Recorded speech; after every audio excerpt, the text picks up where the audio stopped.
We have spent a lot of time over the past 2 days, of course, trying to figure out what Justin Trudeau should be doing, is doing, might be doing. Will there be anything he'll say to the Canadian public in the wake of Chrystia Freeland's resignation yesterday? And we've heard nothing.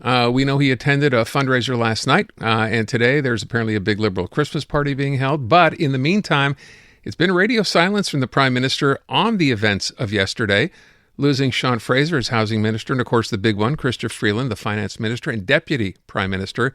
Hours before the financial was supposed to be the financial statement, the economic statement was going to be released. But then the big surprise, to me anyway, came later in the afternoon. Anthony Housefather, Liberal MP, we know him from here, on with Vashi Kapelos, and Anthony is on the line right now. And Anthony, I think it's fair to say a lot of people might have been surprised when you were asked the question, should Justin Trudeau resign? And you said yes. Well, I mean, I haven't said it publicly, but I certainly said it to him privately for months. And I think at this point, we're at an inflection point where, Chrystia Freeland's letter made a very clear statement saying that, we should be spending more prudently, and I agree with that. And I think we have an option. We can deliver a version of change from the Liberal Party, a centrist Liberal Party, in the next election with a different leader and a different face, putting out different policies.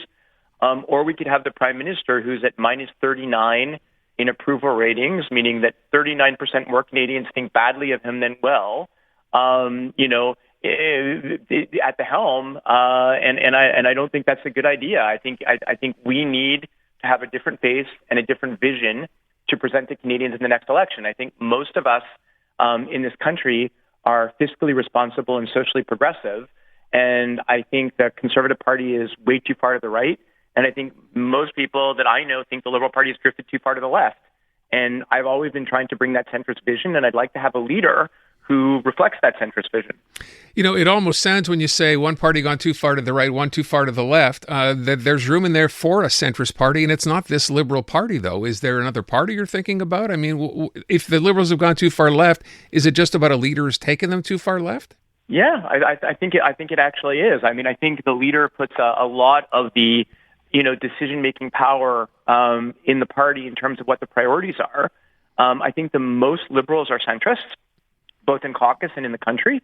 And I think that the easiest way to have a truly centrist party is for the Liberal Party to elect a leader who is, more of a centrist. And I think right now, again, there's every justification for saying that leaders have a certain shelf life. When you're the leader of the party, you're viewed by everybody all the time, and people get tired of you after a while, particularly in a social media era. And clearly the negatives the Prime Minister has, some of which are of no fault of his own and some of which, may be, are not recoverable at this point before another election. So if you believe in the best interest of the party and all the candidates you'll be running across the country, because even though you vote for a person in your riding, and I always say that, there are many people who are not going to be able to distinguish the Liberal candidate in their riding from the party. You need a leader who presents a different vision.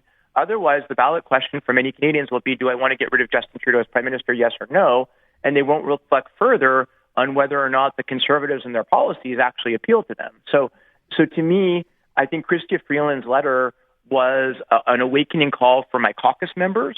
It was like a clarion call to action. And so I decided to step forward publicly because I think, it's necessary for me and other colleagues. I know that there's more than a dozen that have now spoken publicly, that we need the Prime Minister to seriously reflect on whether or not he's the best person to lead the party to the next election. So, to your point about you do things for the best interest of the party, some might say the best interest of the party is to get there and defend the Prime Minister and say that you're still part of this government with him at its helm.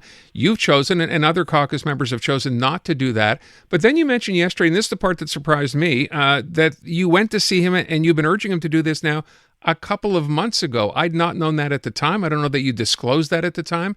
What was it that made you decide it's time to go and talk to him? What you've been describing now, just poll numbers?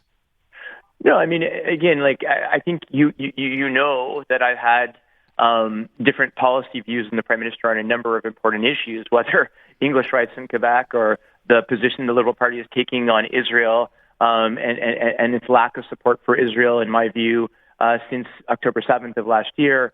I've had policy issues with the Prime Minister, but in the last few months, it's become very, very clear, I think, to most Canadians that the country wants a change. I hear it from Mount Royal constituents all the time that they don't necessarily want the Conservatives, but they don't want Justin Trudeau. And so I feel like obviously the first thing that you do in any relationship is you speak to the person privately, which is what I did. Then I spoke to him at a caucus meeting where many of my caucus colleagues raised the same issues. And I certainly, was not going to go public with that at that point. But, we're now at I believe it's an inflection point. I believe that Chrystia Freeland's letter prompted the Prime Minister to rethink his decision to stay as leader. And I think that then it's up to all of us to follow Christia's lead and to tell him in the strongest possible terms that we think it's in the best interest of the party and the country that he allow for a fresh voice, a fresh face, and a fresh vision to lead the Liberal Party at the next election. So I mentioned we'd heard nothing yesterday, even though we were advised at one point that there would be something from the Prime Minister. It never came. Nothing has come of this today. Caucus members continue to speak up, you among them. Can we expect that something will happen before the House reconvenes in January, at the end of the month? I certainly hope it will. I certainly hope the Prime Minister will either quickly or at the very least, in the days during the Christmas period, think very, very carefully about what his caucus colleagues are telling him, many more than the ones that you've heard from publicly. And I think as well, you also have now heard Jagmeet Singh say that if Justin Trudeau stays as Liberal leader, he'll vote non-confidence in the government, which to me would mean an election being prompted in February versus the date of October, which is the fixed date for the next election. And so the idea that it's in the best interest of the party and the country when we're dealing with Donald Trump and all the issues we have with the Americans to go into a February election with an unpopular leader is to me not in the best interest of the party or the candidates that are running for him. And I certainly hope he'll consider that and make what I believe to be the right decision, which is to step down and call a leadership race. Yeah, it's interesting. I saw Mark Miller earlier this afternoon. He was on with Vashi as well, with Vashi Capellos, saying exactly the opposite, that we need Justin Trudeau to stay in power because of the situation with the U.S., with a new president, new administration coming in, and we need to have a unified force, and that's best achieved through the Liberal leader and the Liberal Party we have now. Well, again, do I agree that it's best achieved through the Liberal Party? Absolutely. Do I agree that it's best achieved with the leader we have now? I guess I don't. I think it's pretty clear from the messages that the premiers gave that the other day that they are not 100% sure of the vision of the federal government, and I think it's also clear from Christia's letter that there's an issue there. I think again, Prime Minister Trudeau has served the country well for a long time. I think at this point he's lost the support of the vast majority of Canadians. I think it's clear from every opinion poll. And so whether or not he believes himself to be the best person, whether or not Mark Miller believes him to be the best person, it's clear that the vast majority of Canadians don't believe right now that he is the best person to lead us into the next election. And at that point, he needs to seriously reflect on whether or not he thinks his views are better than what the majority of Canadians have been consistently telling him for the last 18 months.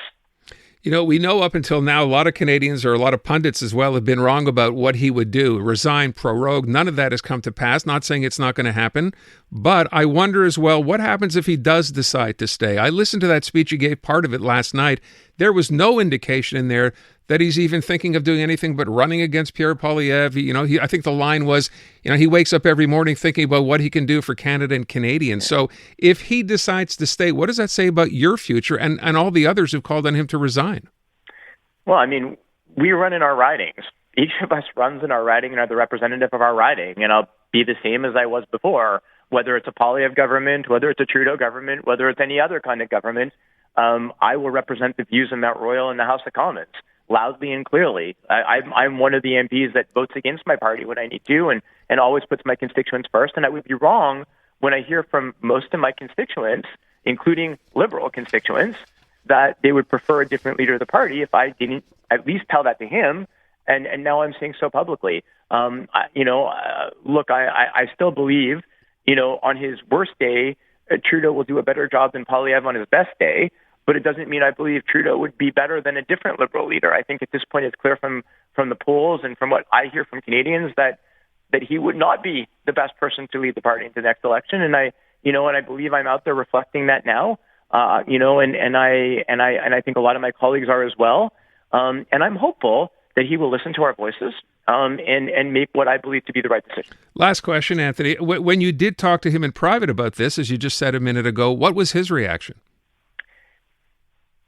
I believe that until this week, I have never heard his tone be anything other than pretty adamant about running again.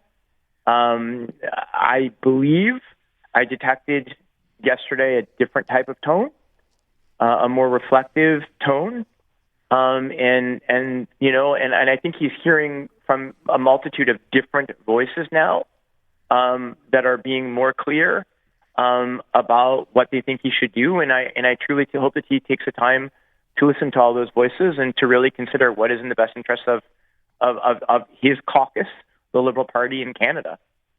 We'll leave it there, Anthony. I really appreciate the time. Thank you so much. Thank you, Aaron. Have a great one. You too. Anthony Housefather, Liberal MP. There's his position, and I'm sure there are other caucus members thinking the same thing.